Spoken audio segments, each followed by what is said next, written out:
moments come to life. With hourly draws, your chance to win is always high. Visit our website at www.superbet.gy to learn more about this game. Must be 18 years and older. Play responsibly. Superbet, your best bet.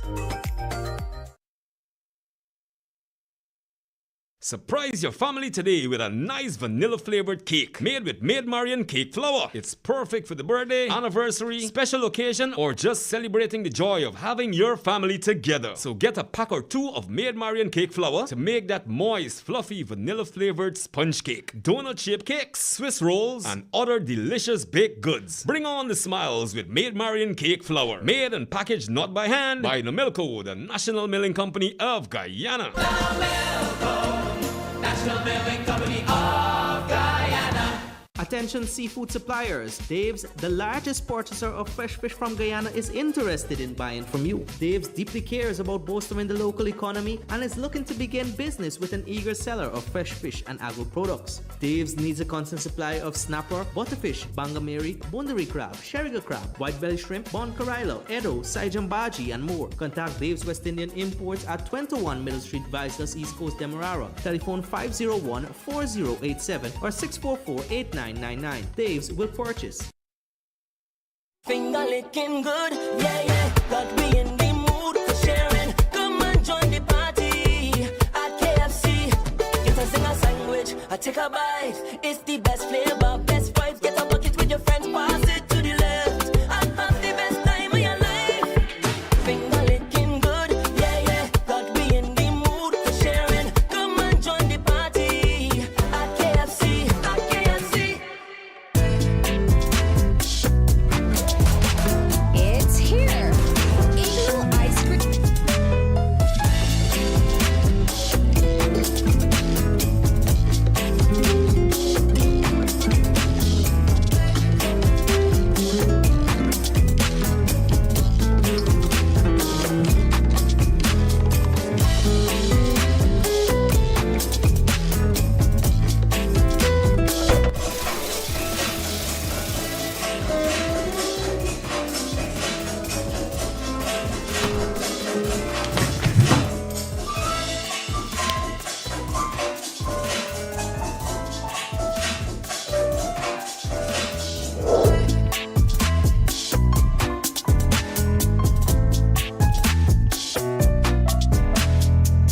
Igloo Premium Ice Cream.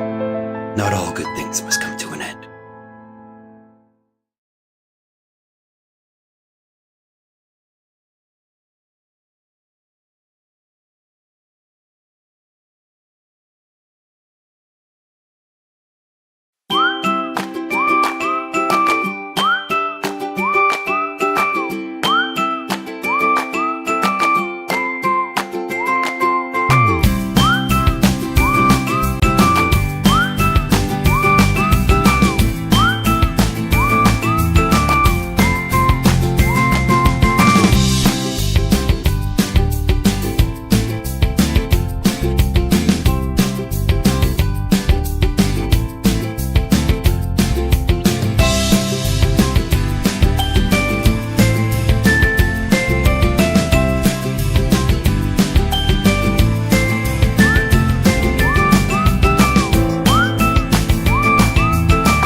Looking for a perfect weekend outing? Then don't miss Uncapped Marketplace 2026. Join us on Saturday, August 15th and Sunday, August 16th at the Guyana National Stadium for family, fun, and shopping. Explore over 100 agro-processors showcasing the very best of Guyana's flavors. Enjoy exclusive discounts, exciting gifts, and discover amazing local products all in one place. Sauces and seasonings, beauty and skincare products, craft items, fruits and vegetables, and beautiful plants. Brands. Uncapped Marketplace 2026, August 15th and 16th at the Guyana National Stadium. Support local, shop local, discover something new. Admission is free. Admission is We'll free. See you We'll there. see you there.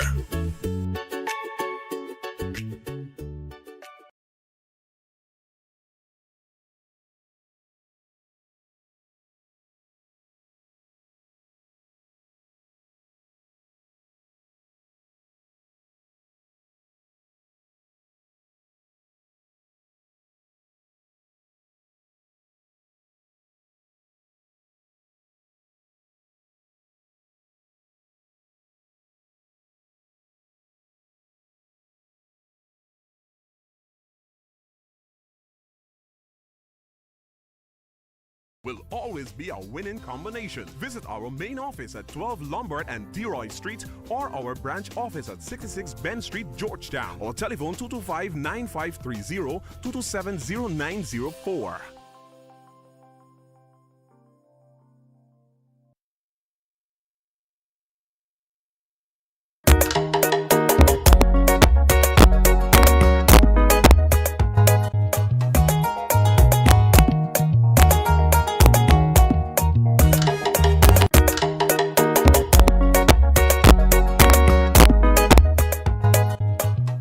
Good evening and welcome to another program of the Sean Devers Sports Watch. It's Tuesday, August 11th, still in the year 2026. It's going by so very quickly indeed.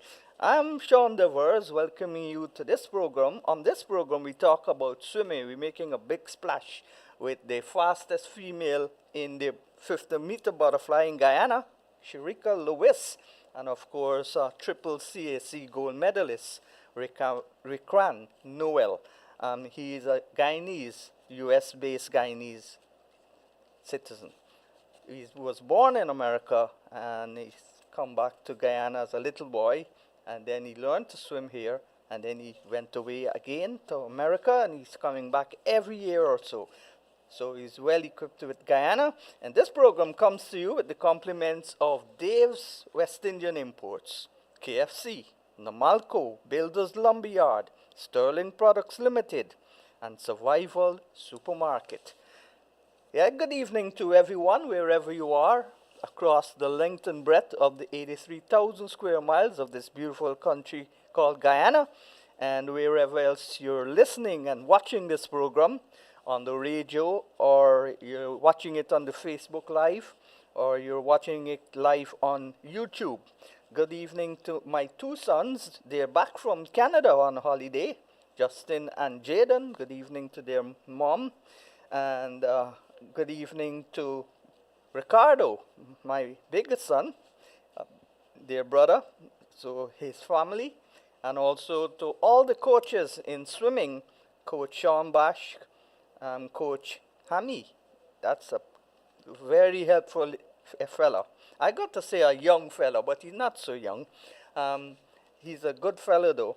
Stefan Fraser, Karen Pilgrim, all those in the swimming fraternity. And of course, congratulations to Rikwan. Congratulations on your triple gold medals at CAC. And of course, to Sharifa, congrats on your record. Good. Good evening to you guys. Good evening. How are you? I'm too blessed to be stressed. So let's start with you first. How have you been? When you leaving Guyana? I'm doing okay. Doing a lot of errands and outreaches and stuff, but like that. But I'm leaving on Saturday, I think. I thought when you said errands, your mom wants you to go to the supermarket or the market and buy stuff. Yes. No, it's like a lot of outreaches to to learn to swim programs and just sporting events in general across Guyana. Well, you're back at a good time. School is out. We don't have summer here, but people keep saying summer camps. I say vacation camps. But this is a good time. You're back when the school is out and all the camps are being run. So good for you. You're just 20 years old. You were born in the USA. And when did you come back again? You could remember how old you were when you came back for the first Well, time? I was informed. I thought it was 2, but I was informed last night that it was 3 months old. So, I actually cannot remember anything between that time and like around 10. So, it's good to Sharifa. Sharifa. Sharifa. Sharifa. How have you been? I've been good. Trying to get accustomed back to the pool here in Guyana. Other than that, I've just been home relaxed. To become the 50-meter butterfly swimmer in Guyana. It's an incredible feeling, definitely. I definitely didn't expect it to happen, but it's definitely a proud moment, and I'm grateful. So what was your time when you entered the race? So what was your time when you entered the race? My time was 27:49. And what you ended up with? 26:69. So you were the only Guyanese to go below 27. Yeah. And you broke the record of Alika Prasad. Yeah. Yeah, well, she was. And what happened is, as a lot of Guyanese, how they usually end up learning to swim is that your parents throw you in the, a lot of Guyanese, how they usually end up learning to swim is that your parents throw you in the pool and hopefully you survive. So that's exactly how it happened. That's what my dad did. That's when I had already, thought about swimming because my uncle was involved in it, and then it just turned into, not necessarily like an everyday thing where I was doing it, I believe, on the weekends, and then it turned into, practices every day when I turned like 6. It was like practices every day, and then eventually I got up to the National Aquatic Center building, when I was 7. So that's when the pool had just opened. So you do remember things before you were 10? Yeah, well, the thing is, I was informed of these things, and then I don't have a vivid memory of them, but... You know the Dutch architecture in Guyana has big canals? Yeah. All over the place. Some people aren't a swimmer, you throw them in a canal. Exactly. That's when I've been at the outreaches, that's what people are usually saying. It's like the parents have definitely had this experience before. Kids nowadays, I don't think they have. All right, you're 20 now, you went to St. Joseph High School, you remember that? I do. All right. So when you first started competitive swimming? Age 7, around the age of 7, exactly when the pool had just been opened in Guyana at Liliendal, and that was 2013, I believe. That was the year after the pool had opened, and I went up there, and that's when we started, taking swimming more seriously. I mean, at the age of 7, who wants to take anything seriously? So, I was just, I was having fun at the time, but there was also a lot of, just things from the, I would say the organizations surrounding swimming, and that made it more interesting. The whole journey, it made the whole journey interesting, and it's made me who I am today. Well, they say when you're under 13 and you do any sport, you gotta get fun. That's the main thing first, fun. And doing it else you would not be interested in it if it's work. The coaches have to understand that they have to teach the basics, but they also have to give you Colgreen, and I cried all the time, begged to come out to the pool. I was 7. Oh. And eventually I started to like it. They saw my potential. I continued doing it. I ended up at the aquatic center, and I'm where I am today. And what major tournaments have you been in before CAC? I went to Commonwealth Youth Games. I went to Junior Pan Am.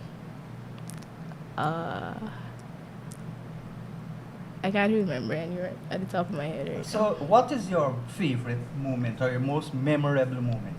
Definitely the one from CAC when I touched the wall and I saw the 26 on the board. It was definitely a shocking feeling, and I will always remember that moment. So you were confident when you entered the pool that you would have done well? Coming into this meet, I definitely didn't really have a goal. I was definitely curious as to what my performance would be. So I didn't really have a goal. I was just trying to execute my race as well as I could and just to try to do my best.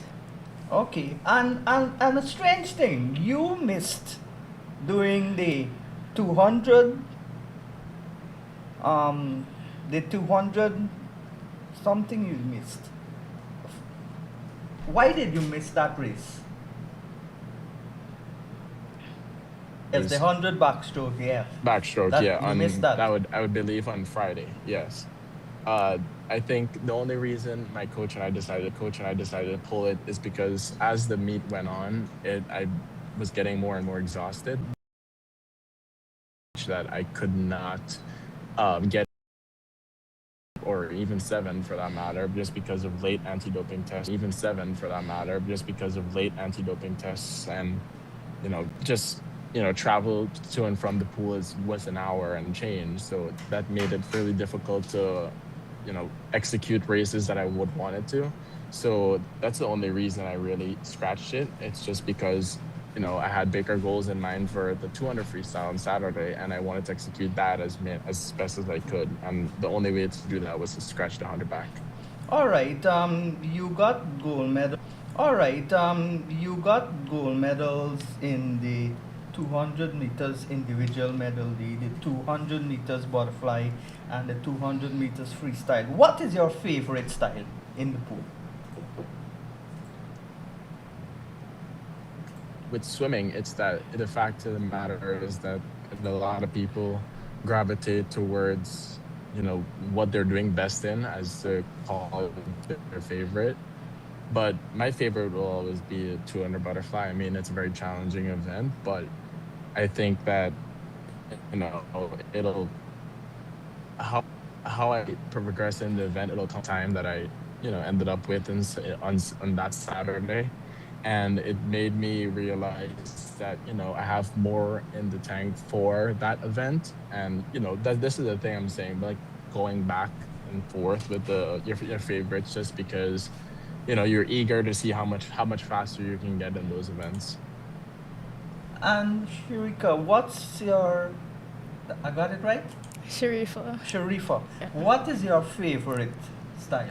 Well, as Rickon said, you don't really choose what you're good at. It kind of just happens. But me personally, I like freestyle and backstroke. But you won the record in the freestyle. Yeah. All right. How did you know when you wanted to be a swimmer? Probably at the age of 9 or 10 when I competed in my first ever Goodwill Games. I was really nervous. I even false started in that games. I had to use that games as like a motivation to continue, even though I did false start and I felt really bad after it happened. So after that, I just told myself I'm gonna continue, and one day hopefully I'm gonna make it. All right. Raquin, how did you realize Raquan, how did you realize that you wanted to be a swimmer, and why did you decide to come back to Guyana to represent Guyana? Sorry. I mean, yeah, I'm growing. I grew up here, and it was 15 years in the making. I mean, I only moved to the U.S. in 2021, and growing up in Guyana teaches you a lot of discipline. As I said this in many interviews and talks with people, but growing up in Guyana makes you very disciplined, and it makes you I would say it molds you into a really great adult outside of Guyana. And I think it's really important that we highlight the athletes that do, go out of Guyana just because they want to chase a dream. And that's what my family and I took the risk in doing. And I'm thankful that I ended up doing that. And, obviously I want to see, not just me, but we want to see Guyana on the map. And we want it to be, the flag to be flown and the anthem to be played as much as we can. And I think as an athlete, it's it's one of your biggest privileges is to represent your country at the highest level, and that's why me and my coaches, we've all decided, that's what we want to do, to looking towards LA, and it's just gonna be a really good experience to represent Guyana again at the Olympics. And when you left Guyana at 15, how did you transition into a different culture? Was it easy? Well, at home it was easy because my dad is Guyanese, um, and it was just easy in that case because we would just eat Guyana food all the time. But when I got to college, that's when it got a little bit more difficult because I wasn't getting to eat Guyana food, and and I think feeling that way, obviously it was mentally challenging, but it was something that I knew I had to overcome, no matter how long it took. Is the fact of the matter is that I wanted to pursue something, and this is the sacrifice I would have to make. And did you play sports at school? Because no school in Guyana has a swimming pool, so you couldn't be swimming at school. Did you play any other I sports at school? I used to run for a while, but if you put me to run right now, I probably couldn't do half the things I did when I was 12. But I do, I mean, I did run for school sports, but not anything like to take seriously, just because we were so um, scared of injury, because we knew how dedicated we were to swimming. So we were like, okay, we're only gonna do running like when sports come around, and I just happened to be good at it because the endurance swimming gives you a lot of endurance. So And this I'm is thankful for that and all of that. Yeah, this is a question for both of you. When you're a swimmer, you still have to do road work, running the road and or gym work, running. Sure, if you can go. Me personally, I do gym work over running, but there are some athletes that were swimmers that do running and gym, but I only do gym. Requan? Yeah, I mean, the same thing with me is that the running, you don't necessarily. I've spoken with many strength and conditioning coaches in the past 2 years that I've been at Indiana, and